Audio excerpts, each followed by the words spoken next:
Bonjour et bienvenue sur Énergie d'ici.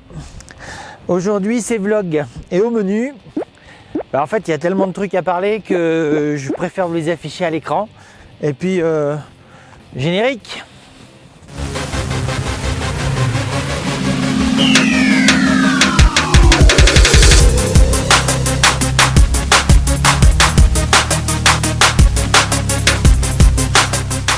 Pour commencer ce vlog, on se retrouve en intérieur. Donc en premier, donc c'est tout le nouveau matériel vidéo que j'ai acheté dernièrement, enfin dans l'année quasiment. Voilà, pour commencer, j'ai acheté cette petite lampe LED réglable. Donc c'est un petit objet. Bon, j'utilise peu d'éclairage LED. Je trouve que souvent la lumière est trop éblouissante, mais lors d'un dernier tournage, voilà, au niveau éclairage, c'était pas génial, et c'est vrai que depuis j'ai investi sur cet objet. Mon plus gros investissement de l'année, c'est le Camlink 4K. Donc c'est grâce à ça que je filme avec une qualité vidéo qui est largement meilleure, parce que là j'utilise la caméra pour filmer et non plus une webcam. Donc voilà. Donc c'est vrai que sur la petite taille ça change pas grand chose, mais voilà, sur la visuelle en plus grand c'est quand même très différent. Et l'autre idée c'est de pouvoir l'utiliser pendant les futurs lives, voilà, et pour que vous ayez une meilleure qualité vidéo. Un investissement tout bête que j'ai, enfin tout bête mais quand même, c'est cette ventouse, donc qui est que je mets voilà, en haut du pare-brise du camion. L'idée c'est de pouvoir filmer des petites digressions, alors éventuellement en roulant, et rassurez-vous je le fais dans des bonnes conditions, pas sur les virages machin, ça sera vraiment que sur les autoroutes et en roulant pépère à 90, mais disons que ça peut permettre de prendre un petit temps, voilà. Et aussi dans mon idée c'est peut-être un de ces cas d'avoir une caméra d'extérieur et mettre ça par exemple, faire des petits plans sur le capot du camion, enfin bon, on verra. Il y a sûrement moyen de faire des trucs sympas. Autre investissement que j'ai fait dernièrement, donc là l'idée c'est de faire des tournages plus en direct, si j'ose dire, sur les chantiers. C'est un petit, alors peut-être certains le connaissent, c'est un petit vidéo Mic Pro, c'est Rodeo, non c'est Rode, pardon. Micro Rode, voilà, un micro canon. L'idée c'est d'avoir un son légèrement meilleur qu'avec le son d'origine du micro du portable. Voilà, en capter moins les bruits ambiants. Donc ça marche pas mal à 30-40 cm. Donc voilà, c'est pas le plus haut de gamme des micros, mais voilà, ça donne une sonorité plus agréable.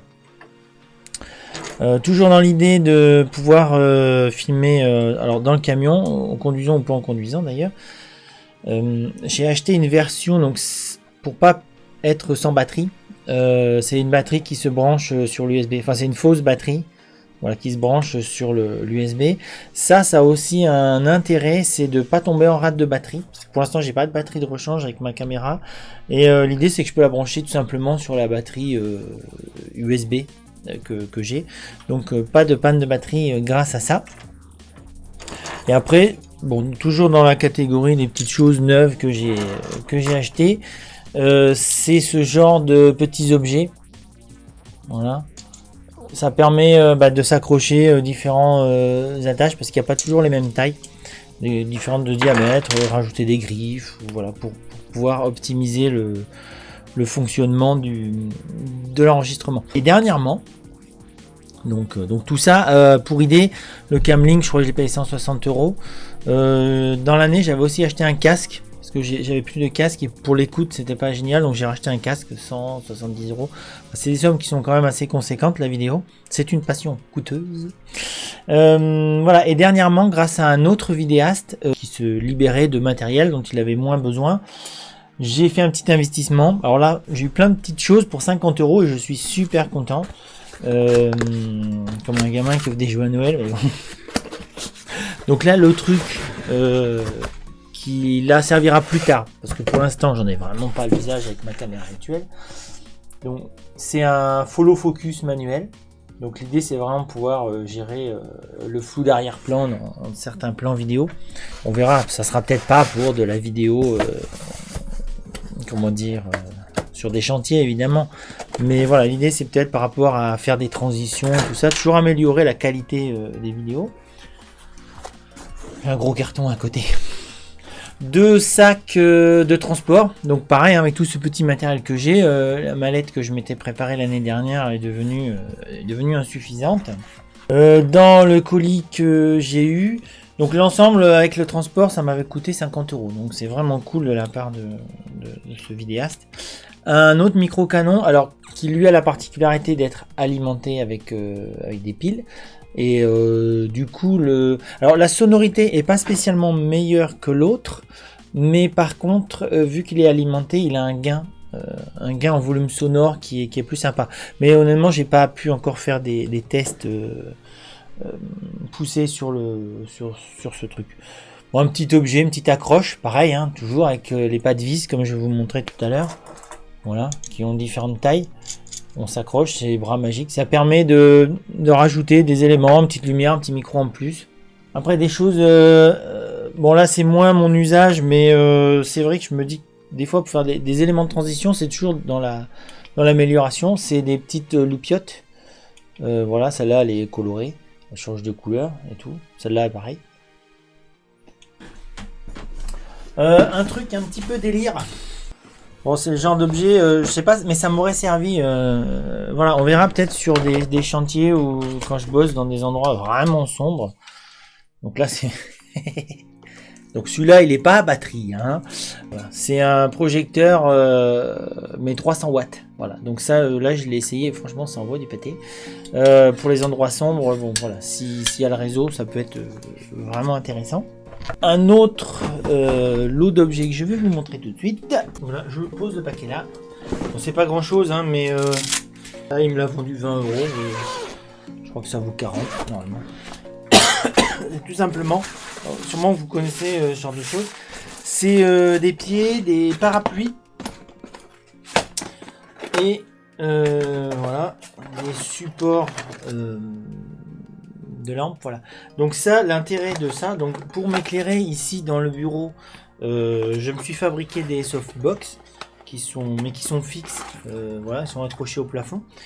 Et l'idée d'avoir ce genre de matos, c'est intéressant parce qu'en fait, ça va me permettre d'avoir un setup d'éclairage mobile, tout simplement.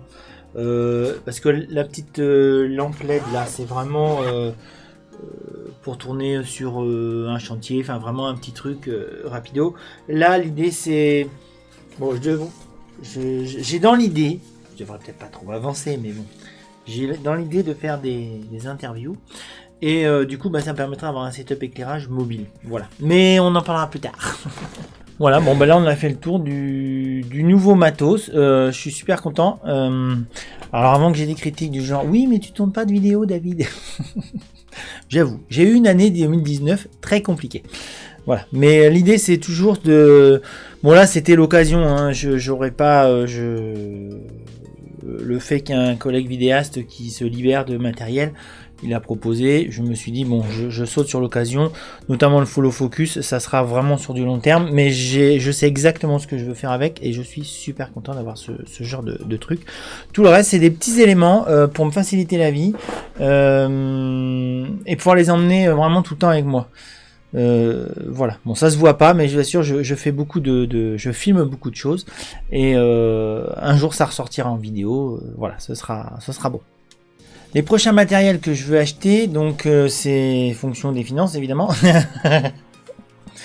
C'est deux objets. Donc là, je pense que je vais arrêter sur les petits achats, sauf si j'ai des occasions vraiment intéressantes. Mais voilà, les deux prochains investissements, et je parle vraiment d'investissement pour le coup, c'est des enceintes de monitoring. Ça va pas générer plus de vidéos, par contre ça va améliorer un petit peu un point en particulier sur les vidéos, c'est le son. Alors il y en a qui me disent que la musique ne sert à rien, il y en a qui me disent la musique est sympa, ou le choix de la musique et tout ça. Moi j'aime bien mettre de la musique quand l'occasion s'y prête, on va dire. Pas forcément dans les vlogs d'ailleurs, ou en extérieur, si le son des oiseaux convient, ça me va très bien aussi. Par contre, une des choses que j'ai remarqué, c'est que quand j'enregistre, je prépare tout, je mets mes petites musiques, je fais mon montage, et souvent, après coup, le son est soit trop faible, soit trop fort. Enfin, ça convient pas en fait à l'écoute finale après le traitement par YouTube.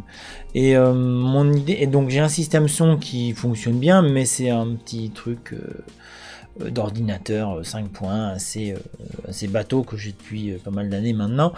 L'idée des enceintes de monitoring, c'est d'avoir une vraie qualité de son sur laquelle je peux compter pour pouvoir vraiment bien la régler et qu'il n'y ait pas de différence qui soit à ce point notable entre ce que moi j'ai créé et ce que vous recevez. Voilà, donc ça c'est vraiment l'investissement le prochain.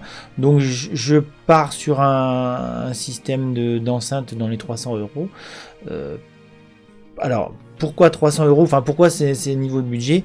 Tout simplement parce que je veux avoir des enceintes qui vont être auto-réglables par rapport à l'ambiance et pas avoir à régler justement parce que justement c'est là où je trouve que je peux pas forcément faire confiance.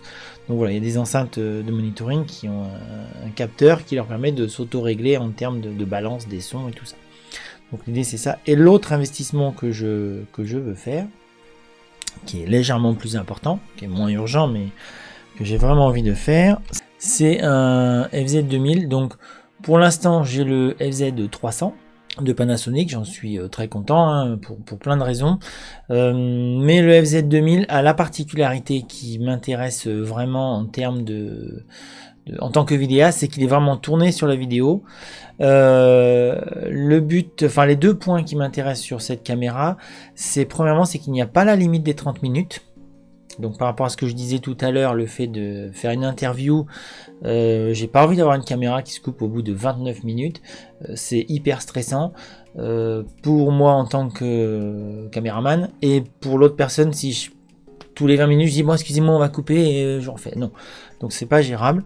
Donc voilà, l'idée c'est de prendre cette caméra, c'est premièrement ce point là et deuxièmement c'est le fait qu'il y ait une sortie casque pour pouvoir contrôler le son, parce que vous avez sans doute remarqué dans plusieurs de mes vidéos il y a un souci, de temps en temps il y a des petits parasites, des fois il y a des gros parasites, donc ça vient évidemment en partie de mon micro cravate, et dernièrement lors du tournage de la partie extérieure du vlog, j'ai pas pu enregistrer le son, voilà, à cause de ça.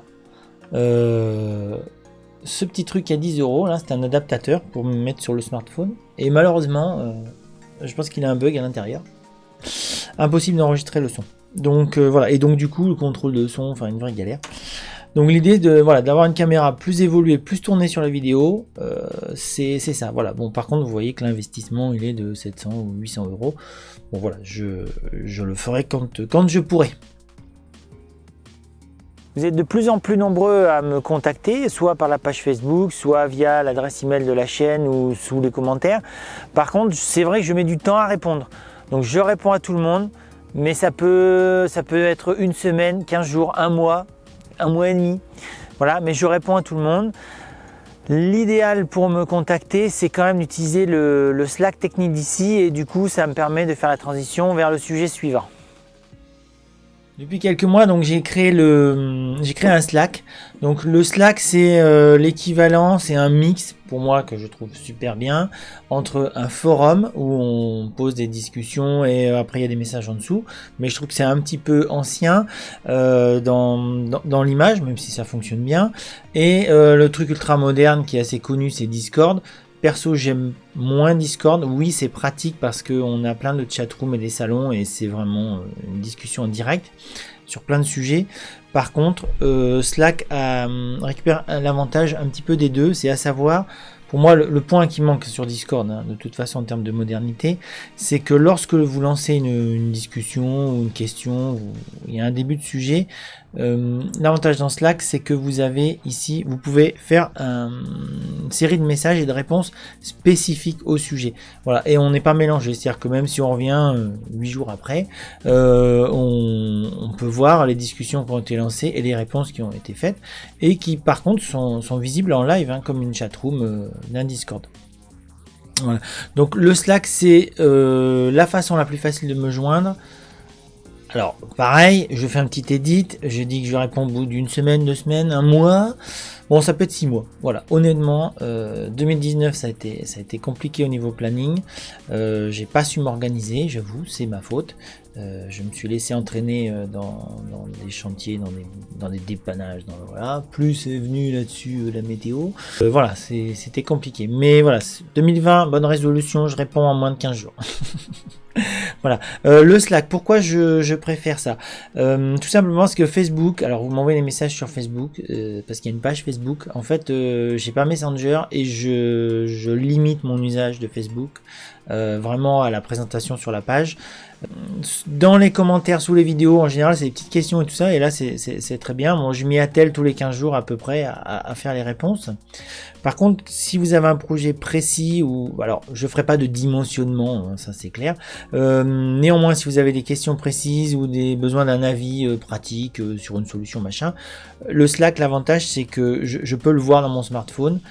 J'ai déjà Slack parce que je m'en sers dans d'autres cadres, et du coup voilà, je vois votre message, et si je peux faire une réponse rapide et instantanée, je le fais. Si j'ai besoin de réflexion pour vous répondre et faire une réponse sérieuse, il faudra attendre, mais je vous répondrai. Voilà. En plus, ça permet, Slack, c'est totalement indépendant de Google, de Facebook, de Microsoft. Voilà, c'est vraiment une entreprise à part. C'est une entreprise, hein. Là, on est sur une version gratuite et ça fonctionne bien. C'est pratique, c'est lisible. Voilà. Donc, dans les salons que j'ai créés sur le Slack, donc il y a autonomie électrique. Donc là, ça parle de tout ce qui est autonomie, de vos expériences. Il y en a qui partagent leur travail et tout. C'est vraiment bien. En solaire thermique, là par exemple, j'avais mis des photos d'un chantier que j'avais fait ou j'avais préparé en Dordogne. Pareil, un autre avantage de Slack, enfin en tout cas un autre élément que je n'utiliserai plus, je pense, c'est l'onglet communauté sur YouTube. Franchement, ça sert à rien, quoi. Je crois que YouTube devrait le supprimer. Voilà, parce que ça ne se voit que sur les smartphones et il y a très peu d'interaction, donc c'est pas intéressant. Donc chauffage bois pellet, hein, éventuellement, enfin évidemment, pour moi c'est une partie intégrante de l'autonomie. C'est de ne pas dépenser de l'énergie, en tout cas de trouver des solutions qui soient le plus locales possible. Donc j'ai créé un onglet ventilation, bon, pour l'instant qui sert peu, mais pareillement ça fait partie des éléments qu'il faut intégrer. Donc dans ventilation on s'entend évidemment les puits canadiens, enfin tous les systèmes qui peuvent servir à récupérer de l'énergie. Bon évidemment photovoltaïque, petit éolien, on en parle peu mais il y en a. Hydraulique, j'aimerais que ça se développe. Voilà. Et ensuite, électrotech, enfin des sujets plus variés et un peu plus. Voilà. Et bien sûr, l'onglet. Alors, il y a 2 onglets importants, enfin à mon sens, hein, c'est l'onglet ressources. Donc là, c'est là où je mets les schémas. Par exemple, voilà, là c'est un schéma que j'avais fait pour une sécurité électrique simple. Voilà, donc faites pause. Mais si vous allez sur le Slack, vous avez accès aux fichiers, il n'y a pas de souci. Hein. Je ne mets pas tout ça sur les chaînes YouTube, tout simplement parce que je veux que ce soit fait dans le cadre d'une présentation plus longue. Donc si j'ai pas le temps de faire la présentation longue, je fais pas.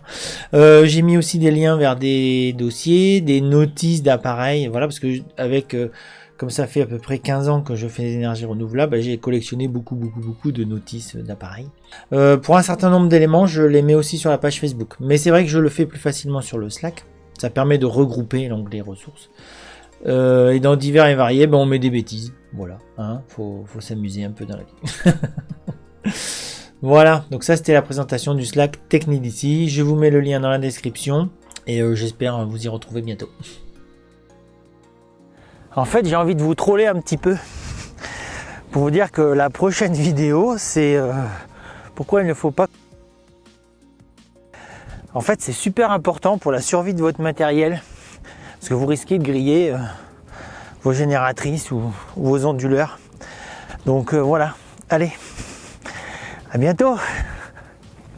Dernier petit point que je voulais aborder avec vous, c'est les stories vidéo. Donc je l'ai fait sur les chantiers quand vraiment il y a un truc qui est sympa ou qui est vraiment très utile ou que je trouve vraiment intéressant de vous le partager. Donc je le filme avec mon smartphone, je le filme en vertical, c'est volontaire. L'idée c'est de ne pas vous polluer avec plein de vidéos qui vous intéressent pas. Ceux qui sont abonnés, pour les vidéos principales qui sont sur des sujets vraiment techniques et pointus où je prends le temps de vraiment élaborer la chose, les vidéos sont horizontales. À partir du moment où la vidéo est verticale, c'est une stories, donc ça dure entre 30 secondes et 2 minutes, 2 minutes et demie maximum. Et voilà, comme ça elle est verticale, elle est facilement identifiable. Et aussi j'ai mis une petite parabole. Voilà, en avant du titre. Voilà, donc si ça vous intéresse pas de voir ces petites choses, il y en a qui sont vraiment utiles sur des petites astuces que je vois chez les clients par exemple, enfin ou que je fais chez les clients. D'autres qui sont un peu humour ou voilà, en certains cas, franchement, voilà, je trouve un truc un peu zarbi sur un chantier. Genre du carrelage qui tient avec du silicone sanitaire par exemple. Donc je fais une petite stories rigolote. Et certaines sont pas spécialement utiles ou ça va être juste pour vous dire bah voilà, la semaine prochaine il y a une nouvelle vidéo qui sort. Voilà, j'ai trouvé que c'était un format pratique pour moi et utile pour vous dans le sens où c'est rapide et voilà. Donc on est au bout de ce petit vlog, je vous remercie de l'avoir suivi jusqu'au bout. Je vous donne donc rendez-vous sur le Slack technique d'ici pour parler technique ou de vos projets ou de vos histoires en termes d'énergie renouvelable, d'habitat écologique. Je vous donne également rendez-vous sur la page Facebook où je diffuse plus où je reposte plus des choses liées à l'habitat écologique et aux énergies renouvelables en général.